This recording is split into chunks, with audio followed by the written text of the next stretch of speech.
Hello, bachcho, let's read out the questions. Question says, assertion on the sea shore, cool breeze flows in the evening.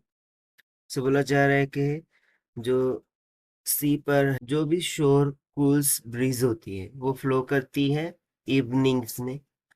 और इसके लिए reason बोला जा रहा है कि convection currents are set up from sea to land since land cools slower than water. यानी कि जो कन्वेक्शन करंट होता है उसको हम सेटअप कैसे करते हैं, सी टू लैंड करते हैं, क्योंकि जो लैंड होती है वो जल्दी कूल डाउन हो जाती है in comparison to water. So हम बताने हैं whether the statement are true और फॉल्स। तो चलिए स्टार्ट करते हैं सोल्यूशन से, but before of it let's talk about the key concept which we are going to use here for this question. So सबसे पहले तो हम यहाँ पर concept में यूज करेंगे what is mean by land breeze and sea breeze.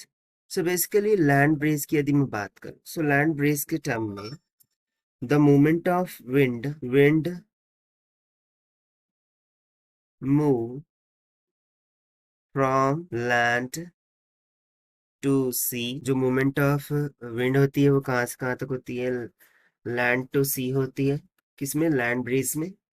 और इस तरीके से यदि हम सेकंड कंसेप्ट सी ब्रीज की बात करें,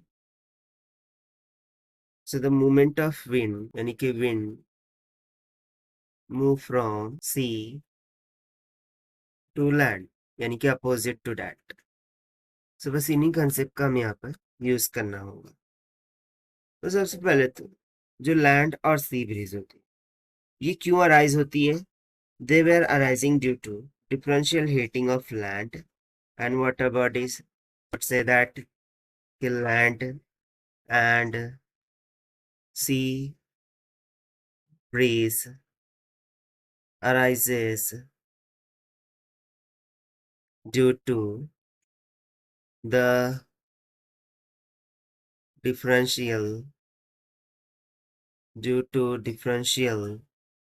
heating of heating of land and water bodies. So during the daytime, यदि हम डे टाइमिंग में बात करें, so during the daytime land and sea both receives the same heat from the sun. So we would say same heat from sun। तो इस वजह से जो लैंड होगा या फिर सी होगा दोनों की दोनों एक सेम अमाउंट ऑफ हीट पर होंगी। However the specific heat capacity of sea, specific heat capacity of sea is greater than that of land. So इस कारण से the land gets heated faster as compared to a sea। lands heated faster as compared to सी से ज्यादा faster क्या होते हैं, warm up हो जाते हैं। So during the sea breeze basically देखिए कैसा होगा सिनारियो। लेट सपोज कि इस तरीके से हम सिनारियो को कंसिडर करते हैं लाइक दिस।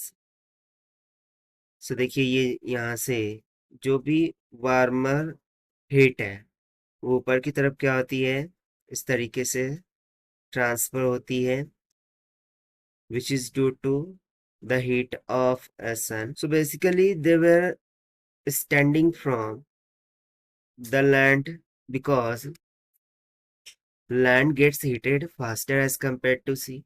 और ये ऐसा क्यों होता है, क्योंकि specific heat capacity of sea greater than होती है लैंड से, इसीलिए लैंड जो है तो पहले हीट हो जाती है और ज्यादा हीट होती है एज कम्पेयर टू सी। अब फिर ये जो वार्मर हीट है ये कोल्ड एयर में कन्वर्ट हो करके, कोल्ड एयर में कन्वर्ट हो करके यहाँ पर कोल्ड बन करके सी में चले जाते। सो इसे हम क्या कहते हैं, सी ब्रीज। और इस तरीके से लैंड ब्रीज में क्या होगा कि लैंड में कोल्ड एयर आएंगी कहाँ से, सी से। ठीक है। सो इन सभी रीजन को अंडरस्टैंड करने के बाद हमें क्या समझ में आता है कि जो सी शोर होंगे that will cool flows in the evening, वो इवनिंग में ही कूल्स होंगे। क्यों? क्योंकि डे टाइमिंग में जो है तो amount of heat from the sun दोनों के लिए सेम ही होगा, बट चूंकि specific capacity of the sea है वो ग्रेटर देन अ लैंड से, अ लैंड ज्यादा हीट होगा as compare to the C.